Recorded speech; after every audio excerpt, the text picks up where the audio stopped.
Good morning, everybody. Welcome to the candidate forum for the Board of Education election. My name is Jeff Waters.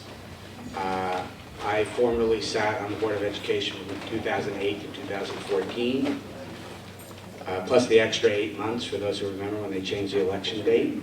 Those of us who served on the board during that time always cite the extra 8 months.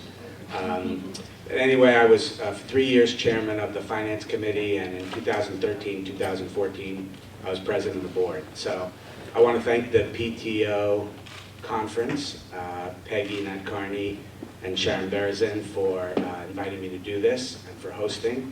I want to thank the candidates who are putting themselves out there and all of you for attending. A few ground rules here. It's pretty basic. You've probably seen this before. Every candidate will make an opening statement. We'll just do that in alphabetical order down the table. Then we'll go into the Q&A portion. We've been out soliciting questions from the public, and we got a lot of them, dozens. So thank you for all who participated in that. We spent a good amount of time culling through them and trying to put some questions out there that are representative enough so we can really hear how our candidates think about things. So when we get to the Q&A, as an end of the alphabet guy my whole life, I decided that instead of just doing the traditional alphabetical order, I would use a random number generator. And so we'll start off with different people. The first question, I already told the candidates this. The first question, the first person to answer will be Danielle, and then we'll just go around the table the regular way. And I'll call each question the first person to respond. They'll have 90 seconds to respond each after everybody's responded. If anybody wants to reply or comment in any additional way, they'll just kind of raise their hand and we'll take those comments. We'll take a break about halfway through, and then we'll just keep asking questions and use up the time, and we'll leave time for the 90-second closing statements. And that's basically it. Any questions? Okay, let's get started with the opening statements, and let's start off with Roger Chinchilla. Good morning. Thanks everyone for being here. It's not on yet. Hello. Thank you everybody for being here. My name is Roger Chinchilla. I have lived in Millburn for close to 9 years. Both of my kids went to the Millburn Co-op, which if you guys are familiar, it's in Taylor Park, which is also like a part-time job, where you have to be at the school twice a month participating and taking it all in. And both of my kids went there, and I have loved it all my life. So I have always been very involved in the education of my children.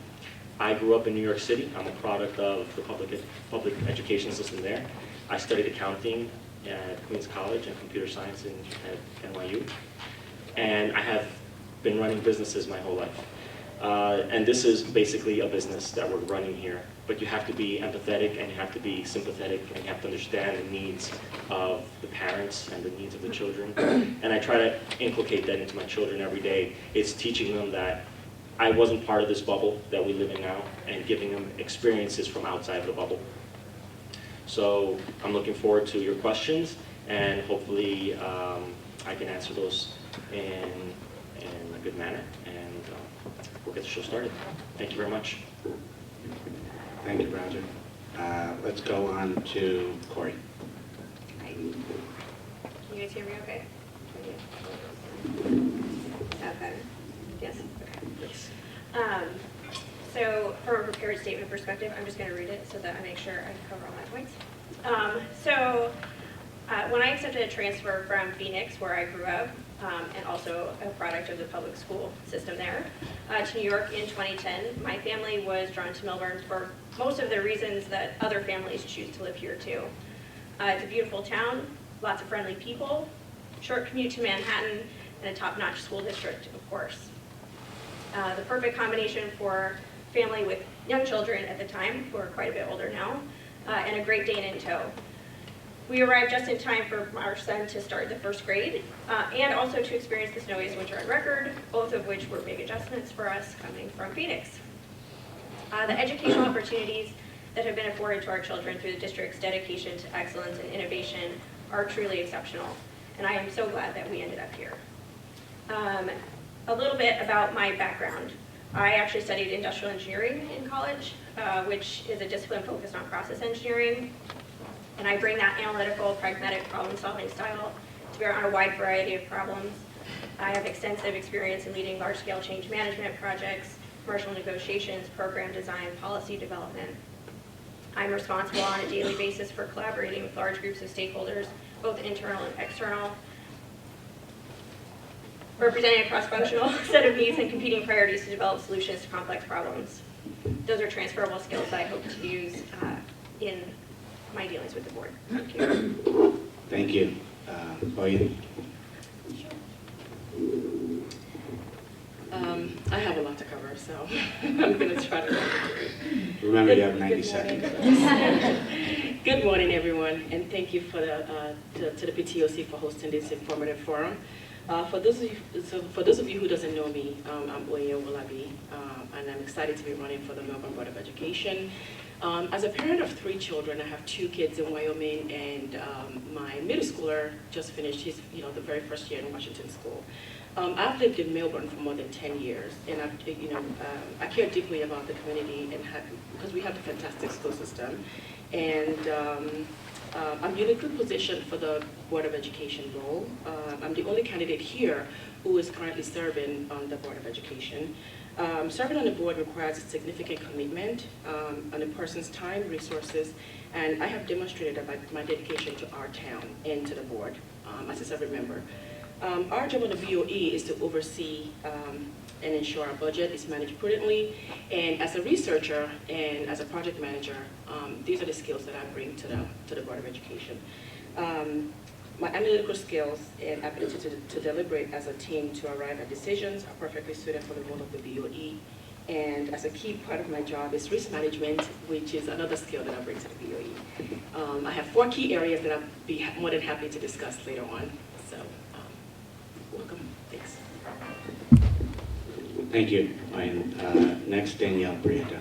Hello, I'm Danielle Prieto, and I've been here living in town 14 years. I too moved from London, where I was based for 8 years after I had my first son, and again it was between Short Hills and Westchester, and I was drawn to the short commute and the excellent school system, and I'm very happy I made that choice. After 27 years working on a fixed income derivatives trading floor, I retired in March.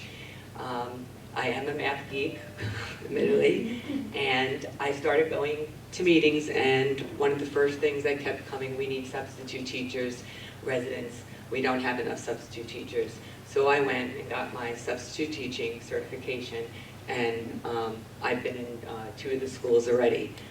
So it's given me a fresh perspective, because you hear things from the teachers, you hear from your kids, but now I'm in the school. So I get to see for myself, and I think that would be very helpful on the board. My undergraduate degree is from Wharton, undergraduate finance degree, and then I got my MBA at night at Stern Business School in finance and international business. I'm able to look at the balance sheets and look at ways that we can save money and invest them into the schools, and I applaud the PTO and Ed Foundation for the amazing job they do. There is no other town that does this. And with further questions later, I'll explain some of the numbers to people. Thank you. David Schlosser. Thank you. I'd like to thank the PTO conference for the opportunity to participate in today's forum. I live at 74 Taylor Road. My daughter Fallon graduated with honors in 2013 from Millburn High School. My niece graduated with an IEP, on the other hand, from Millburn High in 2015. My son Levi is a 3rd grader at Glenwood. I volunteer in the library at Glenwood for the past 3 years. I also represent Glenwood on the PTO Safety Committee. I'm the president of Cobo Products, Inc. since 1987. We manufacture cosmetic ingredients. I'm extremely proud, most proud of our diversity. Prior, I worked as a CPA for Coopers and Lybrand. I am a student of Muda Kwan in Millburn. I also study French. Vicky Volley and I are bracketed candidates. We're the only candidates on the ballot that included our slogan, Millburn Parents United. Our goals for the first year include revising the mission statement to include words like respect and tolerance. We support Safe Routes to School Zones, which is a state initiative. We want a student representative on our Board of Ed to address student wellness and conduct. We are for policy brevity. For example, our HIV policy is 28 pages, yet it fails to address students with an IEP. I have attended 3 Board of Ed meetings since this summer.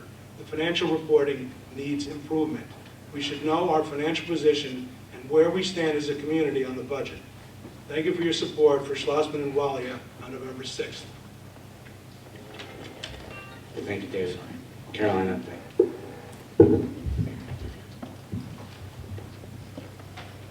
So my name is Caroline Updike. After 10 years of service to the community, I'm delighted to be running for the Board of Education. Thank you, PTO Conference, for having us. I bring 3 core beliefs to this process. First, we need to prepare all our kids for a world that is in deep transition. 2, we have to ensure the safety, wellness, and security of all our students. 3, we need a productive partnership between parents and administrators. And of course, all of that has to be done with fiscal responsibility and demonstrated transparency. To best accomplish these goals, it's good to know the Millburn school system, and I do well. My husband and I moved to Millburn in 2008 with our then 5-year-old twins.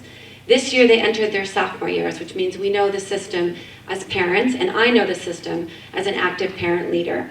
I've been an active volunteer since the beginning. I've held too many roles to enumerate here, but the most relevant to this process, I was the co-president of the Millburn Special Education Committee, president of the board at Hartshorn, president of this very body, PTO Conference, and I've left every job better than I found it. I graduated from Rutgers with a double major in history and political science, and then I went into marketing. So I was the director of marketing at AT&T Wireless, and currently I'm the CMO for an investment group. I am excited to be here to serve our kids, and I look forward to sharing my views with you today. Thank you. Great, thank you, everybody. Let's move into the Q&A portion. As I mentioned, the first question will start with Danielle, work our way down the table and around. The first question is a basic one. What do you see as the board's roles and responsibilities? I see as the board's roles and responsibilities is making sure that our tax dollars are used wisely, and that on expenses management, being able to look at the balance sheet and see where we can save money so we can invest more into our schools. And there are a lot of very simple ways to do that. And September 24th, we leased for 5 years 3 printers. It comes out to $105,000. The cost to buy those printers is $50,000 with a 5-year warranty. So we're paying more than double. So these are the things that I look at. I also, questioned the bank fees that we get charged are exorbitant. Why do we have 3 banks? Why don't we have 1? Oh, well, you just have to get state approval. It doesn't have to be, but, And I'm like, well, that's not, if we could save $25,000, guess what? That's real money. So if I'm on the board, these are the things that I am going to get done. I worked at a French bank, and I got things done in record time that made people's heads spin. Also in the guidance department, everyone will agree, middle school, 1 guidance counselor for 400 kids. Are we kidding? And that is where we lose the kids the most. Parents pull their kids out of the middle school because those are the hardest transition years. So I feel that we need to have more resources dedicated to that department. Thank you. Thank you. David's last. Thank you very much. The role of the board is to set the policy, education policy, to be an advocate for the school superintendent, most importantly, the students and the teachers, as well as work with the township to ensure that there's a meeting of the minds and that things get done. So I sit on the safety committee representing Glenwood School, and I have seen what's possible when the parts work together. Where initially we were behind behind Chatham, for example, where they were very aggressive on the Safe Routes to School initiative, and they got over $600,000 in grants from the Department of Education. Okay, so now people are working together. The schools are getting certified. Okay, we must follow up. That's the other thing. We must lead. In 2017, there was a wellness forum where students participated, and a lot of work needs to be done to follow up on that. Okay, thank you. Caroline, update. I'm just going to do this a lot easier. Well, the role of the board is actually really well defined. I don't know if people realize, but there's a lot of regulation. For example, all of us board members, people that are looking to be on the board, have to go to a one-day training where it was explained to us that there's 3 core functions of the board. First, you have to write the policies that govern the school. Second, you have to manage the superintendent and make sure that you're driving the superintendent's activities. And third, you represent the parent community. I think that there is an informal role that the board serves as well, which is it sets the culture of the town informally, and does help make sure that the district is being well administered. So we talked, I think David brought up the issue of the township committee. We need better coordination with the township committee because we're about to have a large inflow of students coming in. There's a lot that you can do on the board if you're willing to work with other people and if you're good at working through other people.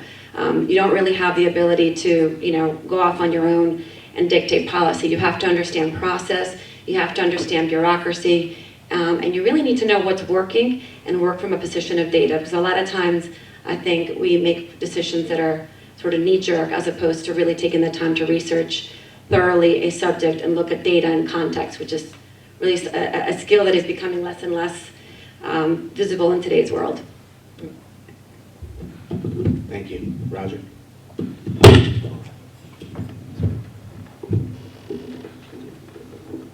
Thank you. As Danielle said, the role of the Board of Ed is very well defined, and it can be summed up in one word, which is accountability. You have to hold people that you hire accountable to make sure that not only your tax dollars get put to the best use, but that we hire the best people to make sure that our kids are prepared for a global world. Because if we just focus on our kids' education and think about it, that they're going to be leaders in the U.S. or that they're going to be leaders on this hemisphere is not enough. You need to make sure that our kids are prepared for the global world and make sure that we're creating the most diverse opportunity for our children. For example, if we look at the diversity of the teachers in the school system, I don't believe is as diverse as the community is. English was my second language, and so I understand what it means to come from a family that has diverse points of views and comes from different means. So making sure that we have a more diverse and inclusive system is better for all of us, and make sure that we hold everyone accountable on the Board of Ed is super important. Thank you. I also would like to echo what Caroline said, which is that the role and responsibility of the board are actually fairly well defined. They really do 2 main things. One is to set policy, which the district is required to abide by, and they provide oversight for the administration. That's pretty much it. They don't get to decide what time school starts or any of these other things unless that is dictated by policy that they do have influence on. And I think that that is something that can sometimes be frustrating for the community who views the board as their conduit, which they are, to the administration, but the reality is that the board is responsible for oversight, not for choosing which teachers are hired, or how we administer individual schools, for example, is just not in their purview, really. And so it becomes really important to think about how you set the right policies that are going to provide the right guideposts that are going to direct the administration in the way that the community wants and the way that is most effective. And then serving as an effective check and balance on the administration and making sure that we're providing effective oversight. Thank you, Corey. Wayne? I actually have this written down in my opening statement. The role, as Carolyn stated earlier, of a board member is to set policies. You know, we are responsible for our curriculum. We are responsible to oversee our budgets, and we are policymakers. And most of the times, and I also feel like, you know, when you're on the board, you also need to find a way to be successful while you're on the board. You need someone to be able to stretch a penny. You need someone who have a diverse mentality. You need someone who is a collaborator. You need someone who can work with others.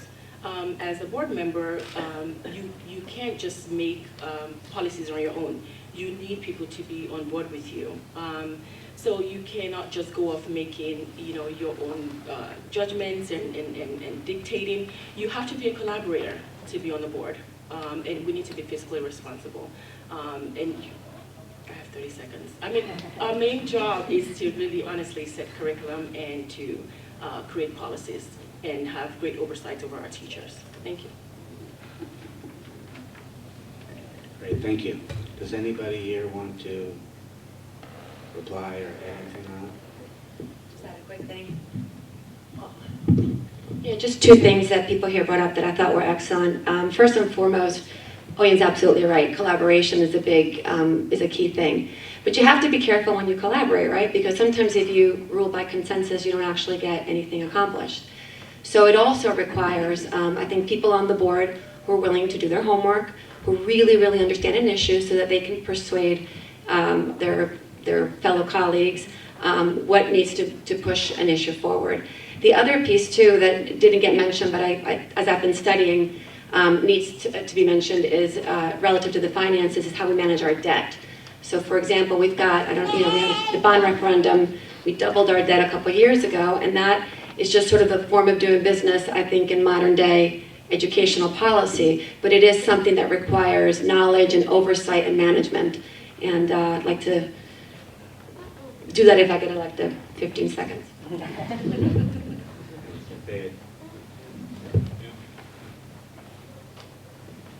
I think the other important area that needs to be addressed is safety and routes to school. A lot of the board's responsible for communicating what's in the best interest for the community regarding safety.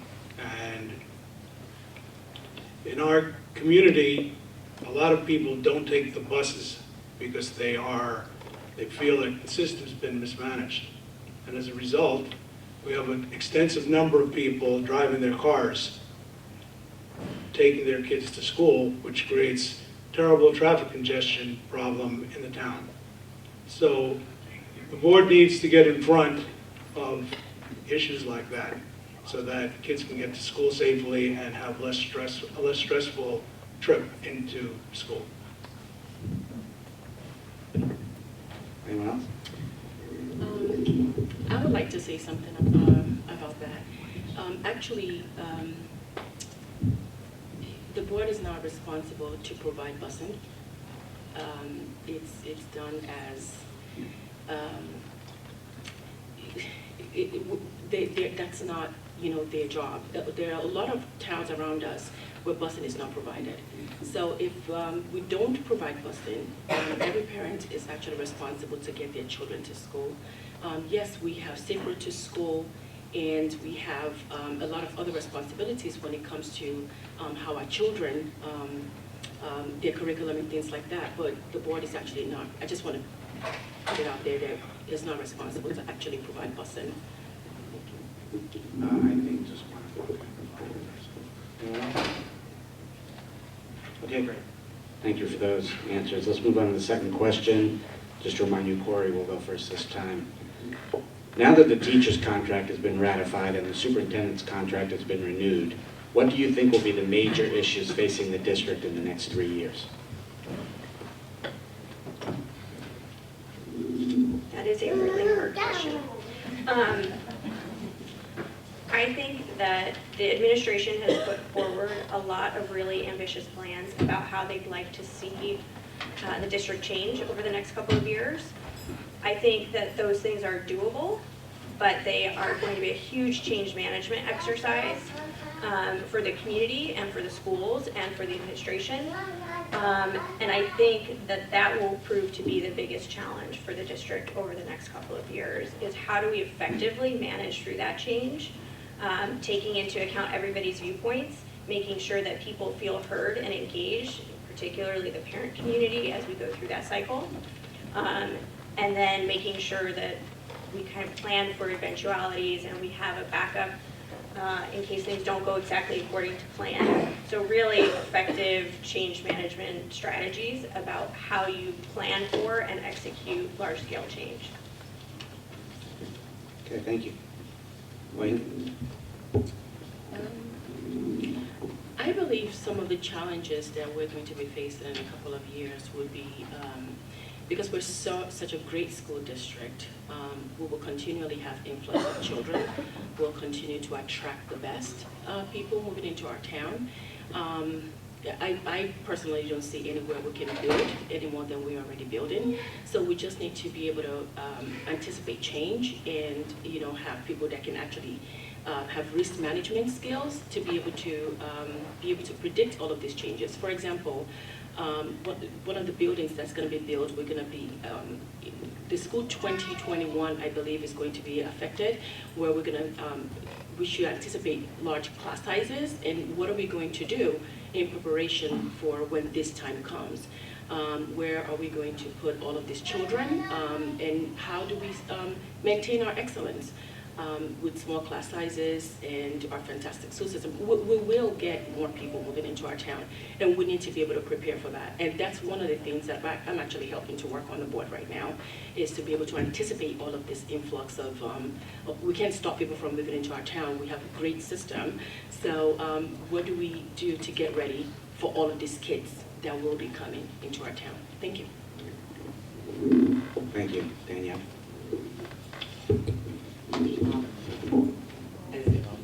As a lot of people mentioned already, from an education standpoint, the bar is pretty high. We have, one of the best schools in the United States, actually. So it's, again, with the growing population and where we get dinged in ratings is actually our class size has been getting larger, okay? And it's also realizing that hurts us in the rankings, and with other parents, that's why they pull their kids out, because now they have 30 kids in the class versus 20, and that's a big jump. And so I think the challenge is that what you were saying with the increase in population, from a budget perspective, we have to be prepared that we're going to have to hire more teachers and add additional classes. And knowing in advance that and preparing for that is going to be really, really important. And another thing is, as we're making additions, renovations, one of the complaints, when I talk to guidance, is like nothing's ever done on time. And she says, unfortunately, we have to go with the lowest bidder. It has 3 people. Well, 2 bidders are in the same range, and the lowest bidder is out there. Maybe we need to look at that and say, that's why it's taking twice as long to get done, and a breakout of how many men are you going to have on the project, versus and get a complete breakout, because one of the big complaints is getting things done on time, and not when school starts that some of the bathrooms aren't ready, Okay. So yeah. Thank you. David? Thank you. I believe the most important issues during the next 3 years are social issues, student wellness, and conduct. In 2017, February 2017, there was a student wellness forum that at that time President Jaffe chaired. There were numerous recommendations that came out of that meeting. Very few were acted on. To quote one of the students, generally speaking, Millburn students are masters of cerebral competence, yet seriously lacking when it comes to interpersonal relationships, communication, and leadership abilities. Kids have, in that same meeting, discussed having between 4 and 5 hours of homework a night. That's too much. The recommendation, I believe, on a national level is 10 minutes for every year. So that's, they should have between 2 and 3 hours, max. Okay, and regarding conduct, I pulled the performance report that we filed with the state. There were 33 unique incidents, 13 violence, 5 vandalism, 7 substances, 8 HIV, harassment, intimidation, and bullying. 33. 33 too many, in my view. Thank you. Thank you. Cameron? Oh, sorry.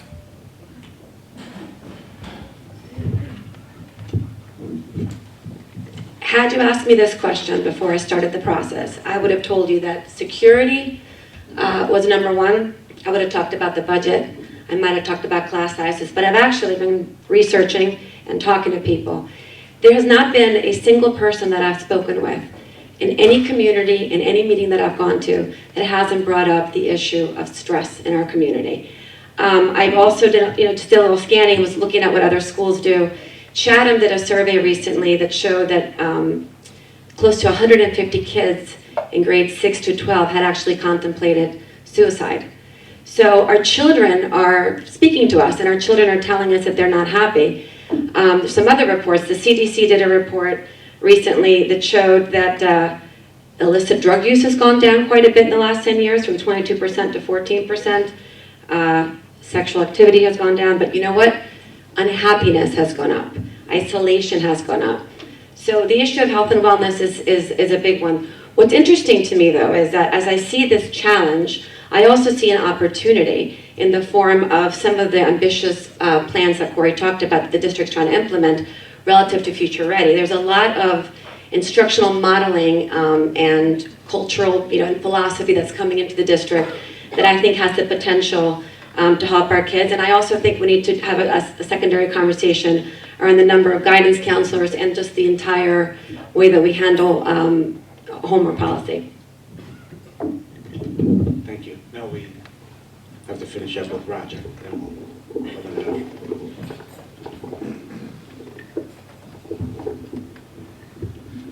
I think the biggest change for the district in the next 3 years is going to be curriculum, like we mentioned, and that's really the source root of a lot of the problems that can occur. For example, you have stress and anxiety. You have, obviously, that all falls into mental wellness and making sure that our children have the right curriculum, so it's not stressing them out, staying up really late to do homework. I was never a big fan of homework. I don't tell that to my kids, but it's important to not make it hours. I don't necessarily agree with hours at a time of homework. I also think that we have to have a balanced technology approach. I'm a technologist at heart, always been, and it's very hard for me to tell my children not to love technology or not to be researching new things. So we have to make sure that that's a balanced approach and that we're modeling that for our children. Regarding capacity and budget, we have low-income housing that we're going to be subject to here at the township. We have to figure out how that's going to affect the classroom sizes and prepare for that. And I also think that it's important for us to model the right citizenship for our children. And in a town like ours, where you have so many diverse points of views, make sure that you're talking to the opposing side in a civil manner. So I think those are the things that we need to make sure that we address in the next years, couple years. Thank you. Okay, who would like to chime in here? Danielle. And, something that's, that I would like to see is, we already started in the high school an ACE program, but it's not, although the first meeting for the freshmen and a bunch of seniors, who are there to be mentors, the first meeting is at the end of October, okay? That's 2 months too late. I went to high school and it worked great, same size, and in August, we got assigned a senior sister or senior brother. All right, and kids are really nervous going into the 9th grade. So if they can meet a senior in the first week of school, who's walked in their shoes and say it's going to be all right, I felt the same way. You know, so we're on the track, but 2 months into the school year, that's a little bit late, and now kids are caught up with the work and they don't want to do it. But if we had the Big Brother Senior Sister program, and all 3 of my boys were like, Mom, that would be great. I would really like that, and it really helped me. So that would be one way. Another set of ears that if the kid is having trouble, a lot of times they won't go to an adult, a guidance counselor. They won't talk to their peers about it. Danielle. Oh, sorry. Something passionate about. Anyone else? Wayne? I would like to add that, though I don't have a high schooler yet, I do have a middle schooler. And in the middle school, they have a buddy system. It's very intimidating going into the middle school. So I think the Washington school is a fantastic idea. That's my opinion, because it kind of, bridge the gap of the fear of the children going into the middle school. If a child is nervous or they don't have anyone to sit with in a lunchroom, I do know they have a buddy system. My son comes up and tells me about it. I am the liaison for the middle and high school, so I know what goes on also in the high school. I believe the question was, what are we anticipating, what are the challenges that we face in a couple of years from now? And that is the influx of kids. I would say that is my number one, fear and things that we need to anticipate and know how we're going to tackle this. Health and wellness is key. I get that. It's going to be an ongoing thing. I actually sat through a program right here in the library of suicide prevention. Those are all the trainings that we need to do for our teachers and also for our parents. Oh, thank you. Time's up. Caroline? Just in the interest of sharing information, I just want to make a comment about this thread of enrollment. You should all know that right now our enrollment's actually pretty stable. Enrollment's actually just sort of gone up and down in the last 10 years. But I think we were at 49.03 for the whole district. We were at 49.17 in 2010, just keeping things in perspective. What I think is a concern is the unknown that is being presented by the fact that we have the potential for new entrants coming into the system through Matt Cali, but also through the potential for construction that is not even approved yet on Chatham Road. So I would say that we should be vigilant. We should be in tight coordination with the Township Committee, but we should not be running around with the hair on fire yet. So far it's good. Our last kindergarten class was actually one of the smallest in a long time. Enrollment has been stable. David? Yeah, I would just say briefly that as a community, we're getting more and more diverse. We need to be prepared for that, and we need to teach tolerance. That's critical. Thank you. Anyone else? All right, great. Thank you for those answers. Next question. I think we'll take one more and then we'll take a brief break. Given either your experience with the schools or your professional experience, can you cite for us one or more specific issues the district faces that you are particularly well suited to address? And we start this one with Roger. My capacity currently working in the tax industry, have a lot of experience working with private public sector partnerships, working with IRS to ensure that policies and new changes to the tax law and how tax law is going to be implemented gets properly done, and making sure that we're on top of the schedule to make sure that tax season, and I don't want to get too much into tax season because I know everyone loves taxes, but making sure that tax season goes off without a hitch. Also, I've been responsible for billions of dollars, and that's with a B, personally, making sure that that money is properly allocated and properly dispersed, making sure that we get the money into the right people's hands. And so I know how to manage money really well. I've been entrusted with lots of it in the past. Our budget is somewhere in the range of 25 million. So I understand that making sure that we use the money properly and keep the proper oversight, keep everyone accountable is important. And also partnering with the PTOs, partnering with parents that are maybe not too involved in the PTOs, and being that voice of reason and operating in a fair manner has helped me in my professional career. Thank you. So one thing that I think that I would say I am passionate about and that I am well suited to dealing with is thinking about how we can have more direct communication between the community and the board and the administration. So how the board can really serve as that conduit. The current system that we have today of you send an email and maybe you get a response and maybe you don't, or you show up and you do public comment and they sit there because they're not allowed to respond, right? So there's rules about how you interact with the board in those forums. Just really isn't working all that well. I think there are constraints. I don't want to downplay them from both a regulatory and a policy perspective about how the board interacts with the community and the ways in which they're allowed to do that. But I think that being able to bring the community in a more proactive and partnership way is really going to be effective, because the reality is we live in a community full of really talented and really dedicated people who would love to use their experience and their skills to help build more creative solutions to the problems that we're facing. We have a lot of bench strength out in the community, and I don't think we tap into that very well. So bringing together a diverse group of people with different ideas and being able to negotiate with a large set of stakeholders is something that I have a lot of experience doing in the business world, and I think would be really effectively done here as well. Thank you.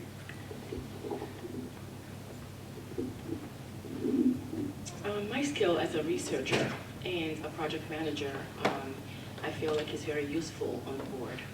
I'm really passionate about STEAM. Because of my background in science. I'm passionate about a lot of things. I mean, there are so many different things that needs to get done, and needs to get done on time. STEAM is one of my biggest passion.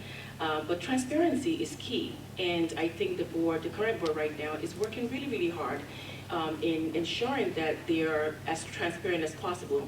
As Corey stated, there are certain things that you just cannot divulge or you just cannot discuss. And the board is currently actually working, and I guess I shouldn't be speaking on behalf of the entire board, but I know for sure that they're working really hard in probably trying to create a ad hoc committee, to be able to get information out to the public, and in a very, safe manner, in a very, you have to conduct yourself a certain way, and you have to. There's certain things that you just cannot really discuss, and we need to do a better job in being transparent to the public, and we're actually working on that. Thank you. Danielle. Yes, as mentioned, my background on a derivatives trading floor makes me very, balance-centric, and making sure that our dollars are being allocated in the most efficient way, and looking at ways that we can streamline expenses so we have more money for the schools. And also, you can talk the talk, but I wanted to walk the walk, and I went and got my substitute teaching certification. So I'm in the classroom and I'm seeing what's going on, and I think that's going to be very good knowledge on the board, having that experience, and also donating those proceeds to the Ed Foundation, who does a tremendous job for the school at the PTO. The other thing is with communication. Yes, there's certain things they can and cannot communicate, but I think it also has to be on a timely manner. And if it's done in a timely manner, I think people will feel like we are listening to what they're saying and not waiting 2 months later to come back on a response. And that's what I would make sure of getting things done. And that's what I had to do at a French bank. In a French bank, it goes A to Z. I figured out how to do A to H to M to Z without going through A, B, C, D, E, F, G in record time. And I think I could bring that to the table of just putting the head to the ground and getting it done. Okay, thank you. David? I think the most important skill that I would bring to the board is leadership skills. So my company, Global Products, Inc., is the same size as the board. We have direct subsidiaries in Brazil, France, with a joint venture in Japan, and soon we'll have one in the UK. I work with people that are barely out of high school, and I work with people that are PhDs. We're a scientific company. We have patents. I'm very familiar with intellectual property laws. We have an extremely diverse company. We're a real melange. And the way I manage the company, it's by being inclusive. When we make decisions, we reach out to people in production, in research, in sales and marketing, people in other countries, and we make decisions based on getting input from a wide network of resources. That's what's critical. Corey said it. That's what's critical here. That's what's been lacking. That's what we need to do. That's why Vicki and I created Millburn Parents United, to try to get feedback from the community on things which are relevant to parents here as well as students. Thank you. Okay, thank you. Carol?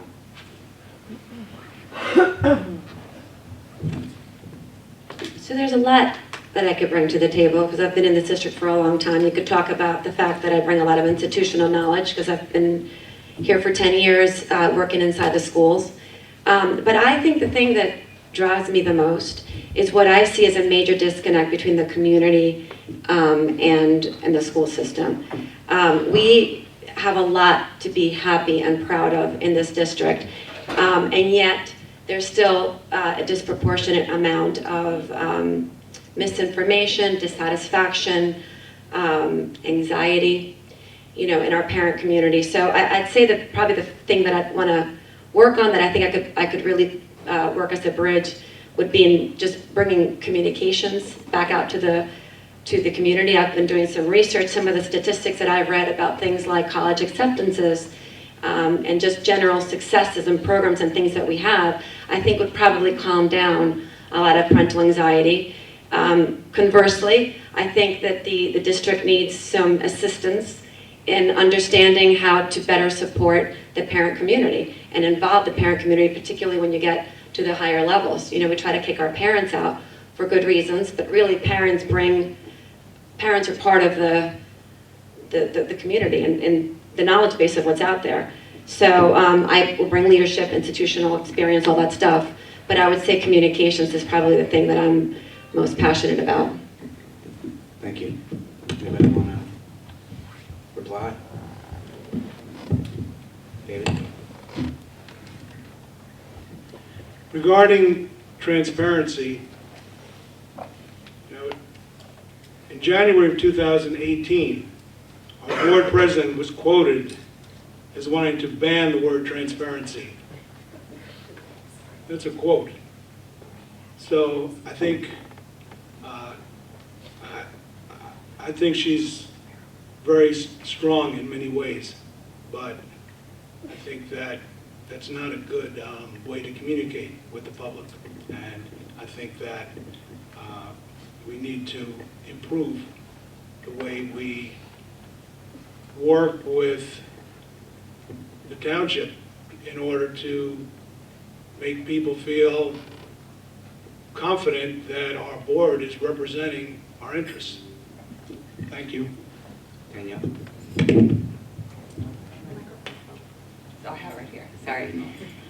Just one little, add on that, because I've been working very closely with the guidance departments, both in the middle school and high school, and talked to a lot of parents, and the one common thing is, and I have one son that has special services at IEP, now have the 504, is doing great, but a lot of parents will say, unless you're the top 10 or 15% of the class, or you have IEP, the whole middle guidance department, they don't see the guidance counselor for 3 years. And that's a big chunk of the middle. So we need to do a better job because that's the majority of kids. And that's, over and over, that's being said. So, yeah. So here's the deal. So I thought that as well, but data would tell us otherwise. I was looking at our college statistics, and I looked at where the various deciles and where kids are going to schools. And we've got kids at the bottom decile going to schools like Syracuse as an example.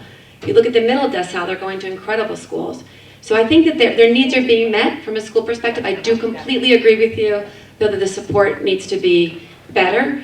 But this is where I think if we just armed our community with information, if parents understood what was happening, what to expect, if they understood some of the transitionings that are happening in our district, some of the programs that are being brought, some of the vision that is being developed, I think it would alleviate some of it, and not at all eliminate it, but it would definitely alleviate it. But I think we really need to start quantifying and fact-basing what we say, because there's, and I'm not knocking. But we have the college Yeah. statistics, that's fine, but I'm talking about. Yeah, no, I'm not knocking you specifically, but I'm just saying it's just a good example of a misconception. Few questions are being raised. I should have addressed it earlier. Just to remind everybody, there are 6 candidates for full 3-year terms here. 5 of the people sitting here, and Vicki, you couldn't be here, and David may briefly address that. Sure. And Corey is running unopposed for the unexpired, the 1-year unexpired term. And then next year, that seat will also then go back into the pool for a 3-year term. Just so everybody knows where that stands. Could I Sure, go ahead. address it quickly? Yeah. Hello? Hello? Great. Okay, so Vicki and I are running, Vicki, Wally and I are candidates, we're known as bracketed candidates, so we... If you could just simply address the Okay, question. so she's not here because she started a new job, and this is her first week. So she will be attending the Indian Association meeting on Sunday, and she'll also be here next Tuesday night. So she's very sorry she couldn't be here. Thank you. Okay. Just clarify that they are running bracketed, but they are each running for a seat. Right. There are 3 seats available. There are 6 people running. Everybody, when you go into the voting booth, everybody will be there individually, and the 3 people with the most votes will get elected. Okay. Let's leave it at that. Okay. And one last thing I wanted to mention. As you probably know, there's another forum next Tuesday night. We will not be asking the same questions. And we had a long list of questions prepared here today because we didn't know how the flow was going to go. And I got a lot of unasked questions already teed up for next week. So, and in fact, what I'm going to ask now is a little bit of an audible responding to the dialogue we've already had. The next few I had in the queue, I think it kind of already been responded to. And I'm going to the next question, and Caroline, you start on this one just to give you the heads up. I'm going to combine 2 questions into one. There's been a lot of public discussion about class size. Do you think that's an issue that needs to be addressed and action may need to be taken? The second issue, which we've heard a lot about this morning, is concerned about the amount of resources devoted to guidance counselors at various levels of the school system. So I want to hear people's thoughts on either or both of those issues, and in particular, if you believe that resources need to be added, what you think the magnitude of those resources would be in terms of dollars.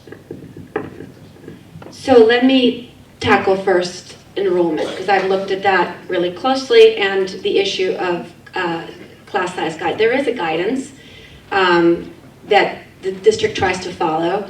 The kindergarten, I think that 20 for class sizes, K to 3, I think it's 23, and then it's 26 for the next 2 grades. Our class sizes are actually fine. I think where the issue crops up is when we bust a bucket and we have to open up a new section last minute. And I do think that there's some planning work that if it's happening behind the scenes, it needs to be shared, and if it's not happening, it needs to be happening. So that's something, you know, it makes me a little uncomfortable, to be very frank, when we're hiring a teacher over the weekend because we're opening up a new, you know, I'd like to know that teacher was at least on the docket, you know, just waiting. The other issue with guidance, so we spend about $1.5 million, I think the line item is, on guidance out of a $97 million budget. So every time we hire somebody new, they bring with them their health and benefits, so it's not a minor thing to bring someone new on staff. But I really think that looking at guidance and the two functions that guidance does, which is college advisory, but then also health and wellness, that we really do need to look at how guidance is functioning and try to bolster our guidance department and make this more of a focus area for the district. Okay, Roger?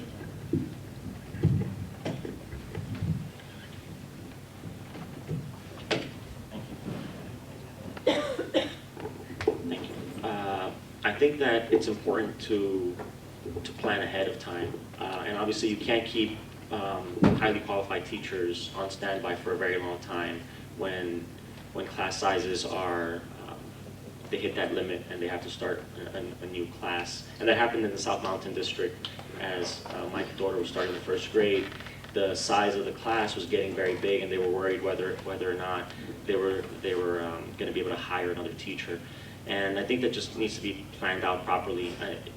Most of you guys already know that Millburn is rated as the #1 place for teachers want to work at. Maybe because of the salary, maybe because of the community. So we have to be prepared for these type of things. But like I said, it's very hard to keep highly qualified teachers on standby for a long period of time. So we have to make sure that we get them into the pipeline and start interviewing them early on, but not, just keep them on hold forever. So we have to make sure that, and this is not only in the smaller schools, but also in the high schools, and making sure that we plan accordingly.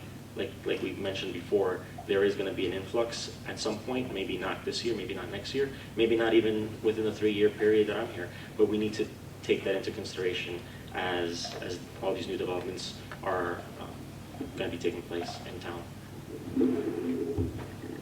Corey? So I'm going to say something pretty unpopular about class sizes, and that is that we don't have a problem with class sizes. Yes, I think all of us would be concerned if there were 35 kids in a classroom. We are so far away from that point that it's a little bit of Chicken Little situation. Should we be mindful about what's coming, particularly as we look at population growth, as we look at the size of the town changing, things like that? Absolutely. And is there some limit to that? Absolutely. But right now, today, is not a concern for me personally. I think that we do have guidelines about how we set class sizes. I think part of what makes our school system excellent is that we do run small classes. Those things aren't free, and there is a limit on what we're able to levy from a tax perspective. I'm going to say the other word that's super unpopular, which is taxes, which is how we pay for these excellent schools that we have. And so there is definitely a balance between those two things. So you sometimes have to give one or the other. So either we're going to have to go to an override vote situation, or you're going to have to deal with 23 kids in a class instead of 21.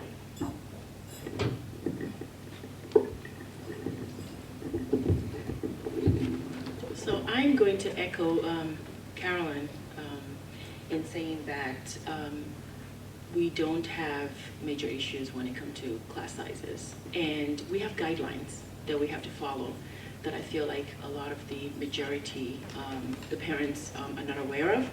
And this still goes back to transparency and communication with the community, because I feel like if parents know all of these things, they wouldn't be flustered and requiring more information if we let them have this information ahead of time.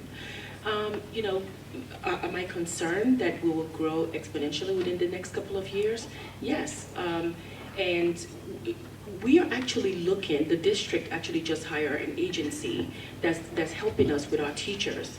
So my children go to Wyoming school, and I know sometimes a teacher will have to be pulled from one class to be able to mind another class because a teacher calls out sick or things happening of that nature. But now we don't have that problem anymore. We've actually eliminated that by actually hiring this agency that are able to train all of these teachers to our training, how we want them to be able to interact with our children. So we don't have that issue when it comes to substitute teaching. We don't have an issue anymore in our district of not having a class covered if a teacher call out sick, right away. And if I'm going to quickly touch on the counselor, we have a full-time counselor right now.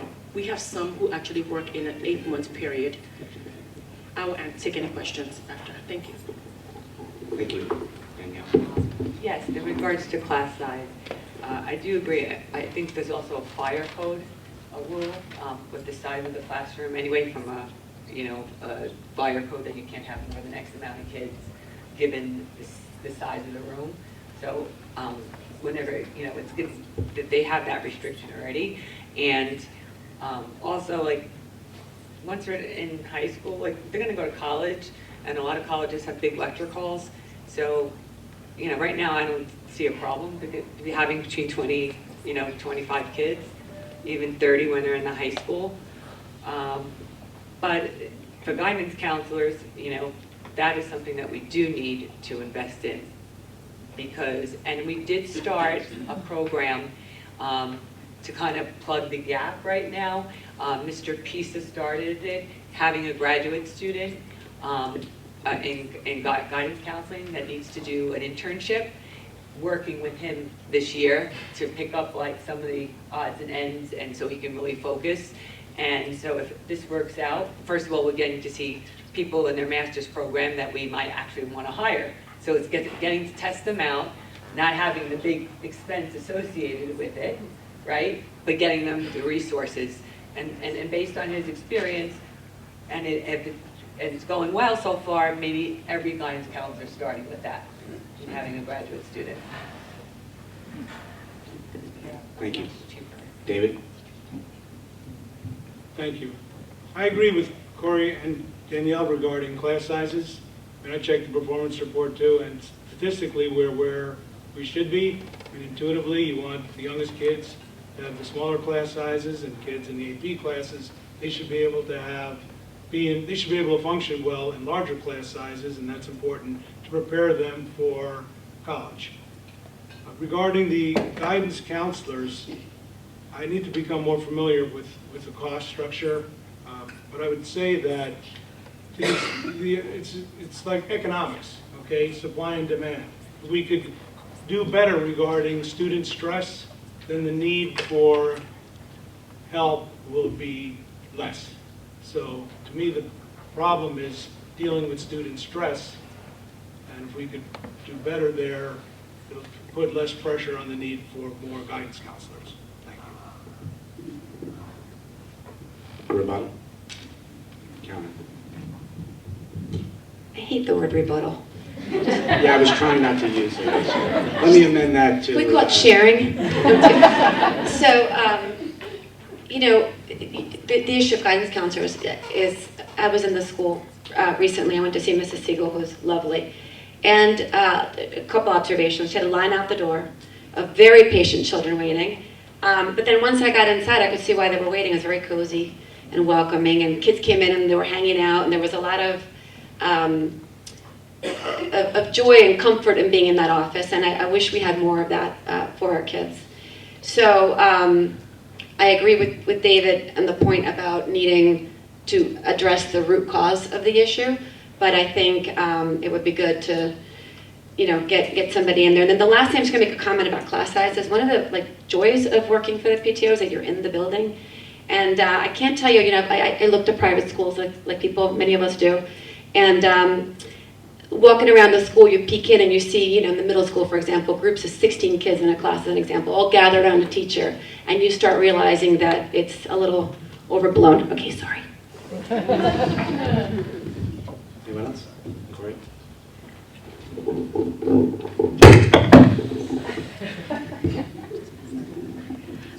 So I just wanted to take a second to address guidance as well, since I spent my entire 90 seconds talking about class size.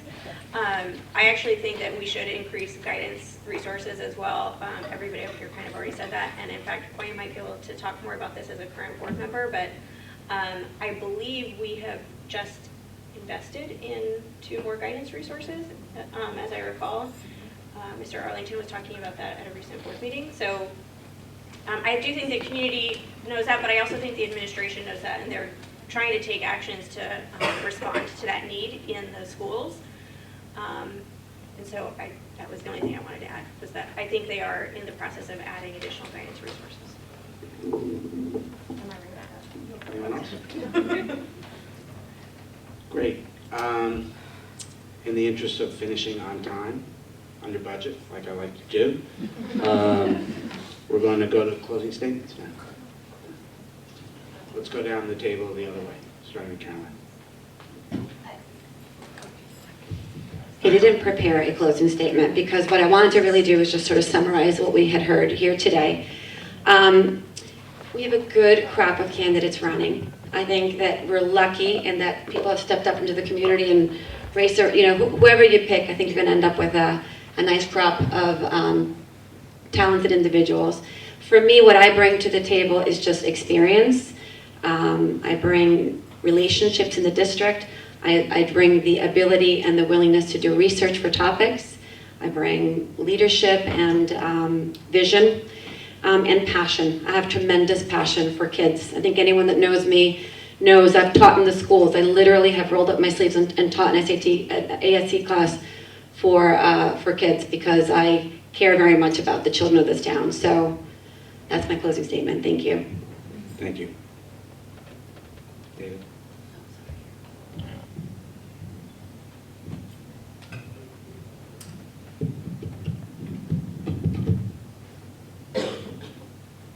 Thank you. This township deserves inspired and creative leadership.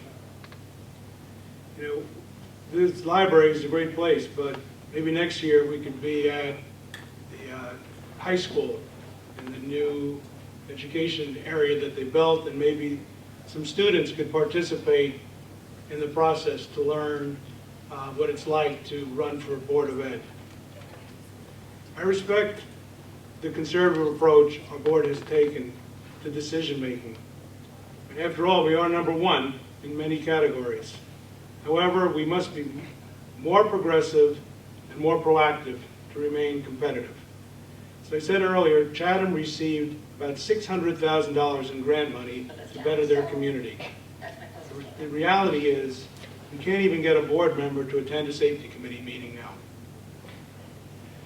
We got students involved in wellness regarding homework in February 2017. It's been 1.5 years, no action. That is sending the wrong message and creating a lot of stress. We need to have a student representative on our Board of Ed, same as Livingston does.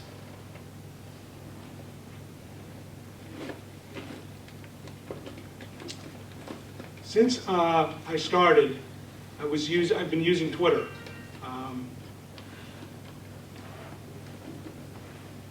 The most thing that people were interested in was that we should teach social justice from grades 1 to 12. Social issues should be the priority of the next Board of Ed. David? Thank you. Thank you.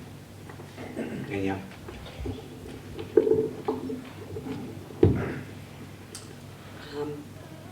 Again, I didn't prepare a closing statement, but I know what I bring to the table is, my background in business and finance, and immediately looking at balance sheet and expenses and saying, okay, this is what we need to do. We can save $20,000 here, here, here, and it's all money that can be reinvested into resources for the school. The other thing is I have 3 boys with very different set of circumstances that have gone through and are still in the system. A 22-year-old now, a 14-year-old, 15-year-old, and a 12-year-old. And so with that and their journey, I've gotten to know the school pretty well and the teachers there. And I am very thankful and grateful that my kids had the opportunity to be educated here, and I want to give back to the community. And if it's not on the board, I still will do the substitute teaching because they need people in the township that are close to the school, because when we have bad weather days, a lot of teachers live west because they can't afford, which are quite far west of us, and they can't get in with the snow. So I'm 2 minutes, and I'm on Hartshorn, and I can get to the school in 2 minutes. And so my passion is education. I would have been a math teacher if I wasn't on the trading floor. So there's no, I want to teach math and economics. So for me, either way, I just want to be able to give back to the community and make sure, it stays, like the way it is. Great, thank you. Thank you. Wayne? I would first like to start by saying that I currently sit on 4 committees on the Board of Education. Finance, personnel, property, and student liaison. So we do have student liaison, especially for the middle and high schooler, where they send us into the school. We're actually having, for this school year, the first meeting coming up this week. There are 4 key areas that are very close to my heart. Continue the good work that we're already doing in advancing STEAM programs. We're not where we want to be, but we are actually advancing in STEAM. Foster continued open-mindedness and team spirit and solution-oriented board deliberations, because you have to be open-minded to be able to be a board member. 100% support for the overall health and wellness, which I know is top priority on our heart. Continue to look for areas to improve, of improvement and efficiency to ensure good return on our investment.